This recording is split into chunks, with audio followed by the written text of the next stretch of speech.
Welcome to Wednesday Q&A, where you all ask the questions and we answer. Woo! Joined as always by my beautiful, intelligent, amazing co-host, Kristen Williams. Hey, everybody. I'm giving a shimmy for you. She's shimmying. You got to go to the YouTube to see us in action. Make sure you check it out. All right. That was fun. That was. Okay. All right. We're going to hit the ground running here. I'll launch off. Yeah? Yeah. Okay. Here we go. This is from Rue. Rue says, "Hi, Laura and Kristen. Love the podcast. Can't get enough of Lit. Thank you for all you do." Well, thank you, Rue. I've got a question specifically about 90-90 lunge, as it features so regularly in Lit classes. I thought it might be a good one for Q&A. I recently stepped up how much Lit have been practicing from maybe a couple times a week, postpartum classes, building myself back up, to now practicing every day. It feels great. However, I've recently started to feel an ache just in front of my right hip, where the femur head meets the acetabulum. I figure it's hip impingement, so I'm going less deep into my squats and lunges and really focusing on pelvic positioning. I only practice Lit, so don't do any sinking forward hip opening stretches. I feel a squeeze anteriorly if I do a deep flex, but the real irritation comes at the extension end when I do a 90-90 lunge. When I hang out in slight anterior tilt with no glute engagement, against all your advice, I know, it feels fine. But when I draw my pubis up and engage my glute, it really feels like it's driving my femur head forwards in the labrum and pressing into it, making it sore. I'm refraining from curling my toes under at the moment, which seems to take some of the pressure off. I don't feel this discomfort in any other postures except for similar reasons in a high crescent lunge. Could it be that I'm overdoing it with the glute activation and actually going into posterior tilt, or do I just need to back off for a while and let the tissues recover? If so, are there any Lit classes that would be suitable for the hip impingement recovery period, or alternatively, ways to modify where it wouldn't put pressure on that area? She attached some photos for reference. So I don't have them here, but I mean, I can't show them here, but I will describe what I'm seeing. And it's a lovely Rue with her little baby, adorable. Rue, your position is lovely. But the fact that you're reporting that, I'm actually not looking at that area. I immediately wanted to look above. And so what I saw is exactly what I would think I might see, which is it's actually your rib cage. So imagine that you're stacking your thorax over your pelvis, but your thorax is a little bit forward, even if your pelvis is neutral. And then you attempt to pull the pubic bone up. You don't have the ribs, your weight, even though it's a micro amount, the center of mass is a little bit pushed forward because of the ribs. And then you're pulling the pubic bone up. The ribs aren't going to change. So where you're going to feel it is below. And that's what you're feeling, because your 90-90 looks great. You're not in the in range of that, the labrum pushing forward from a pelvis standpoint. But because your ribs are not over your pelvis, that's what's happening, is that you aren't, you're not aligning that. So the first thing I would say, and this happens a lot with people, when they get 90-90, and especially if they've been doing the deep low lunges and stuff like that, it actually feels different and sometimes good, but sometimes not great. So if I drew a line from the center of your humeral head, so her arms are up, and I put it and it was in line. It's not in line with the center of your hip. It's a little bit forward of that because your ribs are a little bit forward of that. And that, especially after pregnancy, is pretty common, because when the baby's growing, your ribs actually move forward with the uterus. And sometimes that is with a anterior pelvic tilt, sometimes it's not. But that movement, that shift of the lower ribs forward will remain for almost all women, because that's what you've been accustomed to. And then you add, you've got some breast tissue that's bigger, possibly you're still nursing, or it's just bigger anyway after, all those things have to be kind of sorted back out, and your pelvis looks good, but now you need to think of actually bringing your front ribs, not rounding the back, which a lot of people will do in it, like they're just kind of, I got to pull that back. It's actually taking them back in space and filling up your back ribs. So instead of thinking of anything happening in the glute, because your glute, what we want it to do is we don't want it to be squeezing. We want it to automatically just stabilize the pelvis against anything that's moving. And so my 90-90, I'm pretty stacked. I don't need to worry about the rib cage. So what I think about is growing the spine tall. And the glute is just working just enough to stabilize against that upward lift, so the pelvis doesn't tip. And that's what you want. You don't want any kind of forcefulness in the glute, just enough to stabilize. But think about bringing your ribs back in space. And I have posted before, and I've given this before to people, but having like a towel or a strap around your lower back ribs in low lunge, and just think about pushing into the strap ever so slightly. See if that helps, Rue. I have a feeling that could be it. And if not, the other option, and then I'll let KB say, the other option is that front line is pretty tight, restricted. And so you can put a block under your knee that tends to like free up a little bit of the pull across the anterior hip that you're talking about. And think of less of, again, the glute pushing forward or the pubic bone lifting up. And think about the internal pelvis, the organs of the pelvis kind of lifting up to help this upward lift that's not just targeted to the front of the pelvis, but the entire pelvic contents getting a little bit more buoyant. Yeah. Yeah. No, I agree with you. I was trying to find the email because I knew you were reading it, so I deleted it, and then I was like, oh, I can go check my track because I wanted to look at the picture. Did you find it? I couldn't find it, but my first thought was, I wonder what her ribs look like. How about this? I'll share the screen. I can do that. So again, if go to our YouTube so you can see this. So Kristen can see this. Here she is, and let me just pull this up a little bit so you can see. So this is when her glute is engaged, but you can see this is more forward. This needs to be like, this part needs to be more broad and back. Would you agree with that? Yeah. No, I do. And I do, you can see, I mean, I do see this a lot where people get really, they do almost over-engage that you can see how her, that little baby's so cute. I know. But how she is kind of really firing up that buttock, which it's going to extend your hip. So it is going to, push that femur forward where like we want an engagement, but not like some people, it's again, that pendulum swinging too far the other way where they go too much and it pushes, which I think, like you said, and I was wondering as soon as she said it feels better to have my toes untucked, that yes, that she probably has some tightness in the quad and that anterior chain that she's then, then you tighten the glute. So you tighten that anterior line up even more, and then you tuck the toes and you're pulling it on two ends. But I have seen a lot of people when they're trying to get their triple S, like kind of like you said, Laura, they forget about the rib portion. They are only thinking about the shoulder blades so that they will pop that, the ribs kind of shift forward, which can absolutely have an effect in that front of the hip.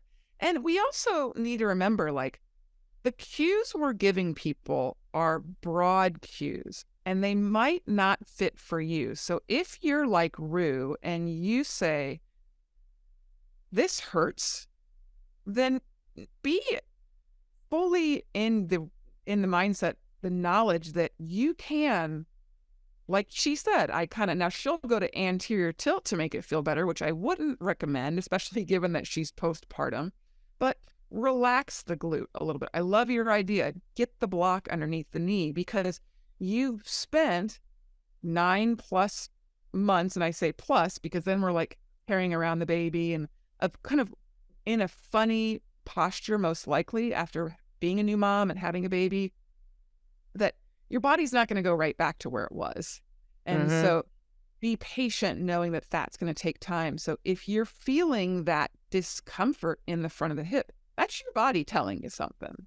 So where I would not go and change the pelvis, I would maybe, like you said, Laura, breathe into the backside of the ribs, make sure the rib cage is in the right spot. I love to see that she was sort of lifting up, but she might have been lifting up so much that she's pulling from above, to where she is right now, because she is probably tight in that anterior line that a year and a half ago she wasn't. So this is where it is this funny minute of, or many months, more than a minute of really meeting your body where it's at and making little adjustments, and also knowing that when we're cueing you, you also need to have that executive functioning of, that cue doesn't work for me. Mm-hmm.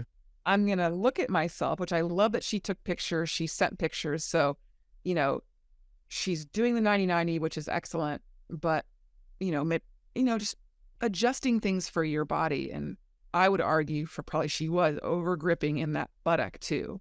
Yeah, because even like, here's the after. Is this the after? Yeah. So she's actually not really anteriorly tilting there. It's more that her ribs are forward. You can even see like her shoulder flexion doesn't look like it's as free, right? There's some kind of right around the bra line area, that area, that low hinge is sticky. And so, I think a block would be really helpful. And I think like not every cue is going to apply, more kind of internally. How do you find space and lift out of the pelvis versus just trying to rigidly hold the pelvis? And we try our best to convey it as these are spectrums and gradients, but it sounds like everything else is going great, Rue. So let us know. Yeah. Yeah, I will say, just looking at that too, I think that when she said I'd let go of the anterior tilt, I really think don't forget, we can correct the pelvis. It shouldn't be happening only at the glute, Yeah. When we want that to happen at the core, because if you look at her glute tone, was like she shut her glute off in the painless picture, versus it was really fired up. And, I think pushing her forward, it looked like you said, it wasn't really an anterior tilt, but her glute was relaxed. So I think that like she was doing that over firing, thinking that I'm neutralizing my pelvis, when in fact, where we want to really find neutral pelvis is from the abdominal line, more so than that glute pushing us into that hip extension. So keep up the good work, Rue. I hope that those cues help. Yeah. All right. We got another message in over our support at Lit Yoga from a Lit Yoga teacher, recent teacher grad, and faithful on our Lit Prime, Karen Ryle. She says, first of all, thanks so much for the weekly podcast. It's always fascinating, no matter what the topic. I always find myself looking forward to it and savoring it every week. So she gives a little background. She says, I'll kind of try to, it's a long email, which she even said this was really long. Recently, Laura posted an Instagram story, which she does a viral fitness challenge that I've been noticing popping in a few variations for a while. The challenge consisted of going from standing with ankles crossed to a cross-legged seated position to high kneel, then springing back to a low squat, all without using hands. It really is driving her nuts that she can't do this because she feels like it highlights some weakness and restriction. So she says, I've been struggling with low squat for years. I suspect one part of my problem is ankle dorsiflexion, because if I place a lift under my heels, I can do a squat. Low squats usually feel bad in my knees, even with a heel lift. Add in the cross ankles. She says I have to plop, no control in lowering.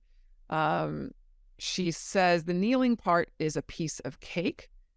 But popping back into a squat, that seems an impossible feat. So she also says she has problems with her hips getting back, getting my hips up high enough, I think, in poses like crow or even happy squat.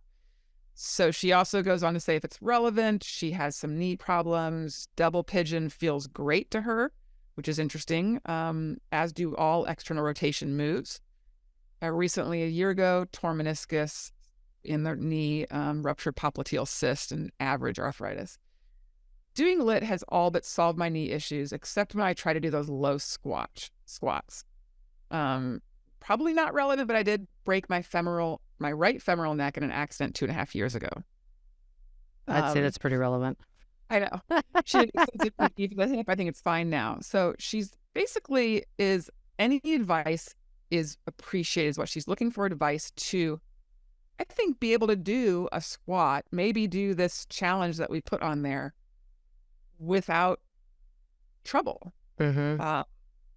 Laura, do you want to go into that fitness? Yeah, so it was funny because we were in Costa Rica and we had this whole week there with people of all ages and pretty much of various levels, but everybody is very familiar with lit. These are people that practice lit daily, so that was a commonality. But coming in, I wasn't sure how much, we always add all kinds of options for people because they'll have something that in their history or whatever that we have to be aware of. And we want to make sure that everybody feels like they can do some part of what we're offering.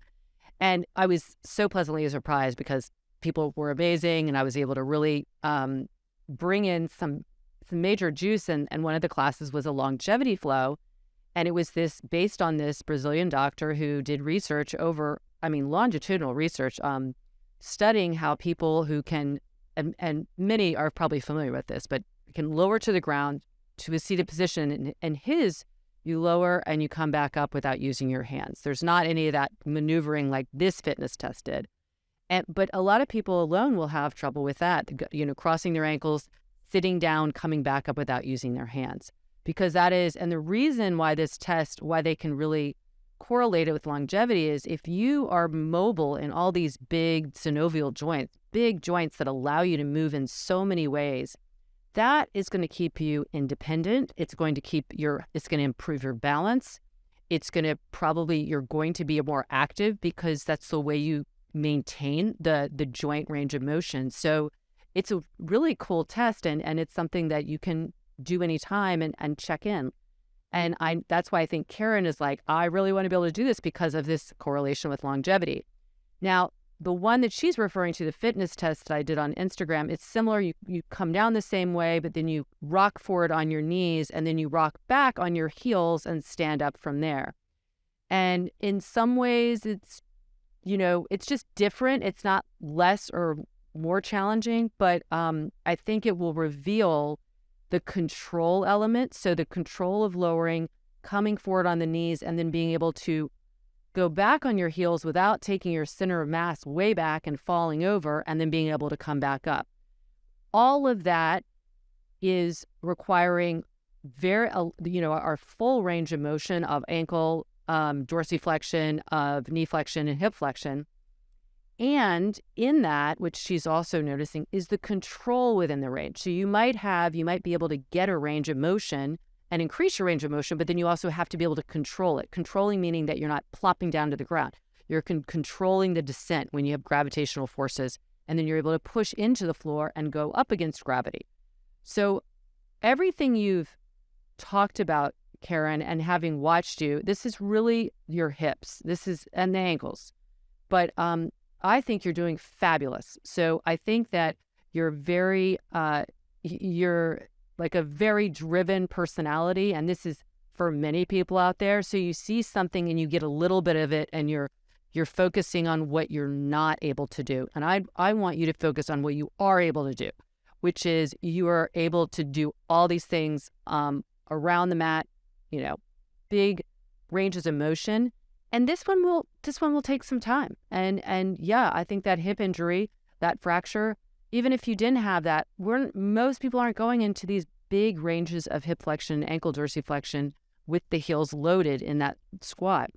It's not in our culture. And so we have to work it gradually. But I would focus a lot on increasing your hip flexion and gliding that femur into the acetabulum more. It might not go much more than that, and that's okay. That doesn't mean you're not going to live long. It just might mean that you're going to substitute a little bit, okay?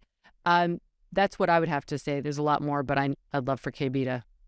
Yeah, no, I completely agree with the hip flexion, most likely, because she's saying she has this amazing external rotation. Mm-hmm. But a lot of people will see that they have they can abduct, externally rotate to get the flexion, but they really don't have the pure flexion. And you're not alone. I would argue more people are like that. than are like you or I, who can bring our knees to our chest very easily. And that's not like a yay me. That's just, I think it's how I was built. It's also because it's my job. I mean, I've been a physical therapist. I've been climbing my entire life. People look at my job. Laura, you're the same way. You've been doing your physical therapist. So we've been moving this way our entire life. So we never lost it.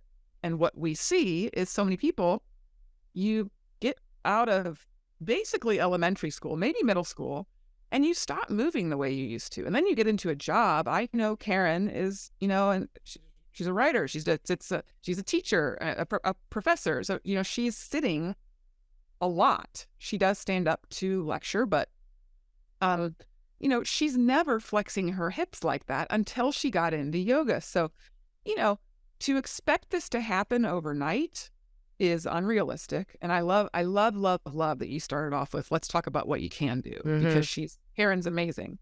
And then the foot and ankle is the same way. If you're not regularly squatting down, if you're not regularly getting in those positions, you're going to lose that range of motion. You amongst many others, which is why we see, East versus West, where here we are in this Western civilization, we're sitting at chairs all day. We're driving our car all day. We are not, and we have East, which is much more, they're up and down, they're squatting, they're low, they're high. They aren't sitting at tables to eat. They're squatting down on the floor to eat. So they are more mobile in these joints. I agree with you, Laura, and I love that you said, just because you can't do that doesn't mean you're not going to live as long. So, for like on Instagram, they're tying this to longevity, and it's sort of like, it's a spectrum, just like everything. It's like a spectrum. Yes, yeah. Because we see you're moving in all that simple test. The extrapolation of that is that a person who's doing that probably is moving in a variety of ways to keep the joints supple and capable of doing that, and the tissues capable of stretching. And we know you're doing that in lit. So if you can't do that specific one, or like you said, rocking back onto your heels, that's a deep hip flexion. That's really, really deep when you're in parallel. I bet you might be able to do Mary Malasana, what we call Mary Malasana, or, a lower Malasana, easier, where the feet are turned out, because you can kind of, I don't want to say cheat that a little bit, but the femurs don't have to have such a direct glide because they've got also a spin to them. With with flexion, they're going straight on back. And everybody, to KB's point, we're all different.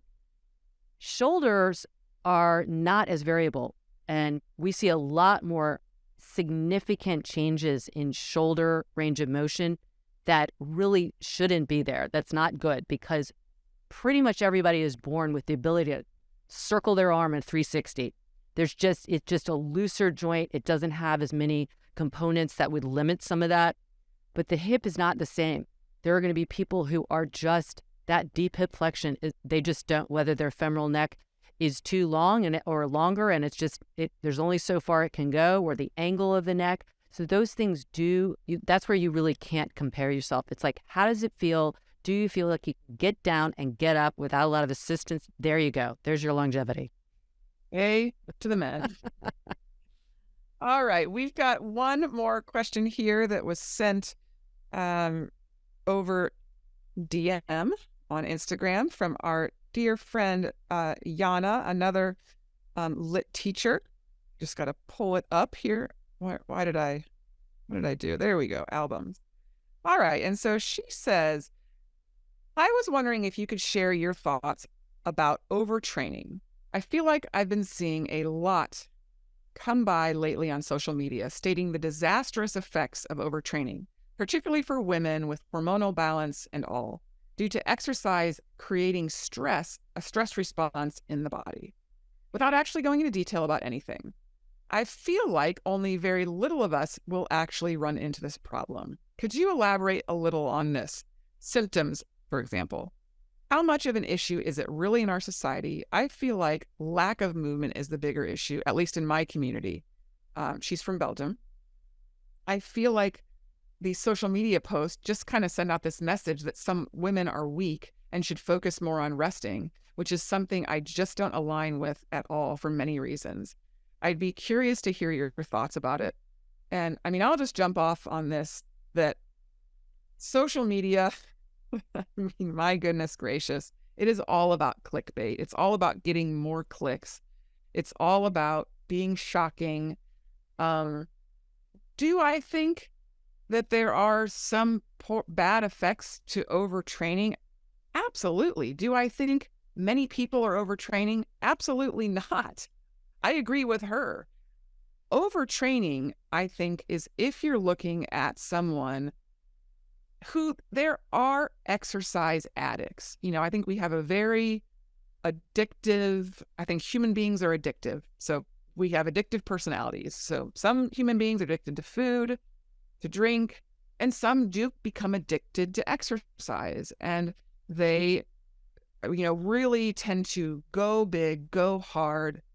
If that's you, you may have issues with overtraining, but that is such a small percentage of the population. Do I think it affects women more than men? I do think that's a stretch. Yes, we have, you know, hormones that need to be balanced a bit better, but I think, again, it's clickbait. You know, who's on social media? Who is a guy going to click on, am I overtraining? No, I don't think so. I mean, I think they're targeting their audience. I do not think overtraining affects women more than men. I think women are total badasses. Our bodies are built to carry children, to deliver babies, to sustain pain way more than men. Women have a higher pain tolerance than men. So I think a lot of that is crap personally. Now, do I have science that I can pull up to back it up? No, but do I think I could find something? Absolutely, yes. Are there, you know, can you overtrain? Absolutely. But I agree with Yana that the bigger problem in our society as well as hers is people not moving. People not moving well and people not moving enough. So, and then they maybe when they decide I'm going to start exercising, they don't know how to exercise properly. You know, so there is exercise prescription and appropriate training. You don't want to go. Most people cannot just decide I'm going to go run a 5K. They're going to hurt themselves. They're going to, you know, have issues. But yeah, I mean, I'm in agreement with Yana here. I don't think it affects women more. I think we need to be looking at getting people to move more, to move better. Laura, what else do you have to add to that? Well, this could be a topic on its own for sure. I mean, there's so much to say there. I mean, first of all, from an evolutionary standpoint, we are made to move, and we're made to move in ways that aren't overtraining us, but that are like slow endurance, you know, with some little burst in there for sure. So we already have that kind of engineering. And to both of your point, most of us are not maximizing that. You know, we aren't moving enough. So I think it's like reframing the idea of we need more moments of movement in there and more intentional movements. So like what we do in Lit Yoga, we're providing ways you can move in your life. So you can do 20 minutes on Lit, you can do 75 minutes, and they'll have different impacts, but overall you're educating your brain and your body how to better move, how to better manage stress, how to better manage your body, your center of mass against gravitational forces, how to add load, how to just stay healthy. So I guess the first thing is overtraining is going to happen in a small population. The way you know you're overtraining is you're going to have symptoms. You're going to feel fatigued. You're going to feel really fatigued. And that's your body's way of saying, please give me a rest. People can feel fatigued doing nothing. And your body might. So that is what I think these social media posts are about, is like, yeah, we need to rest if we feel stressed and strained, and that feels that would be nourishing. Or we need to rest because we've been overtraining.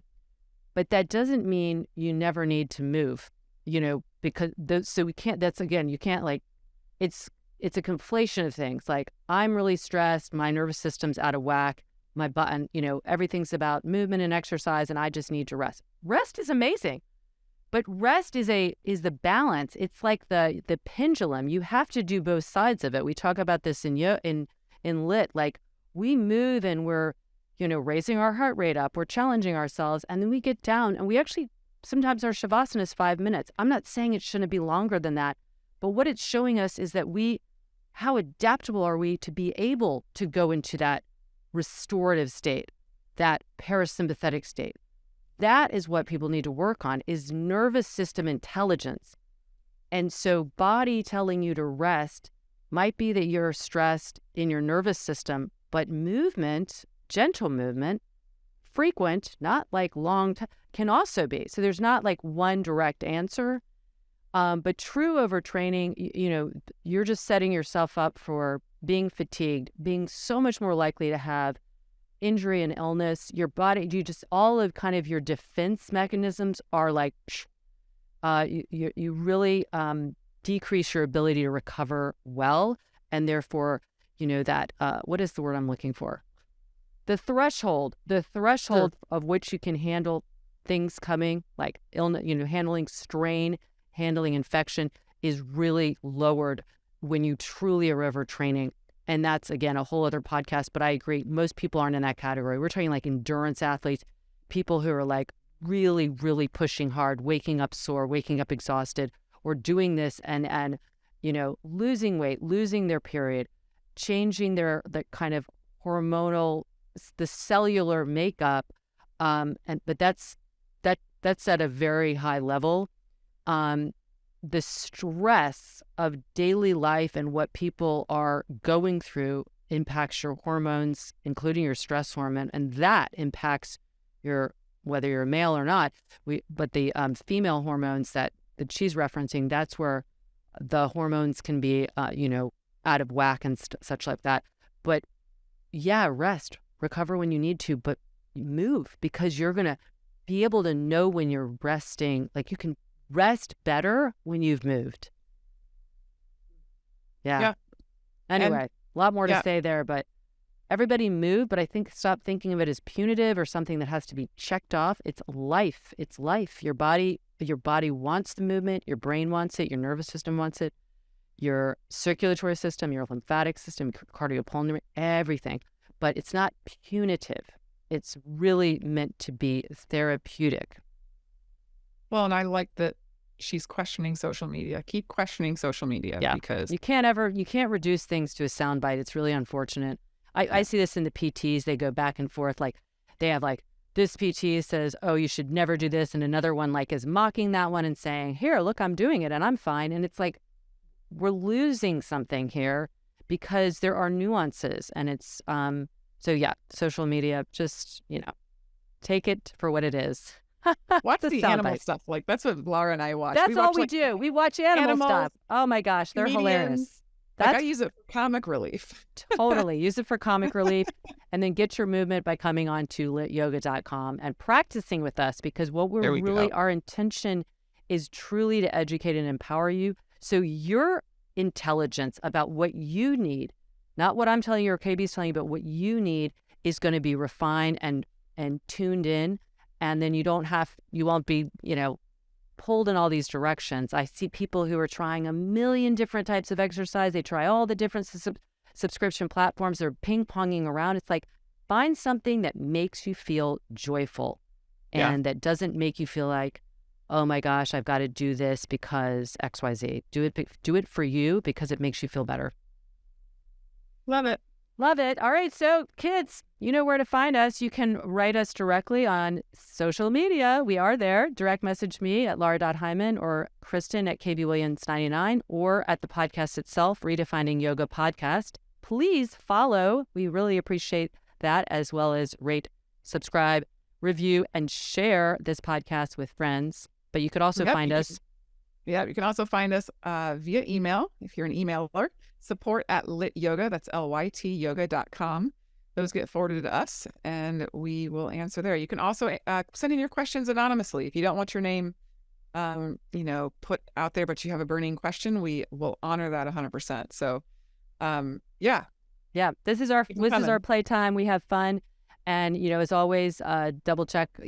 Like with other people too. We're just giving you our opinions and our as women, as mothers, as movers, as physical therapists, as humans in the world. So we're here for you as always. pulling We're for for you. you.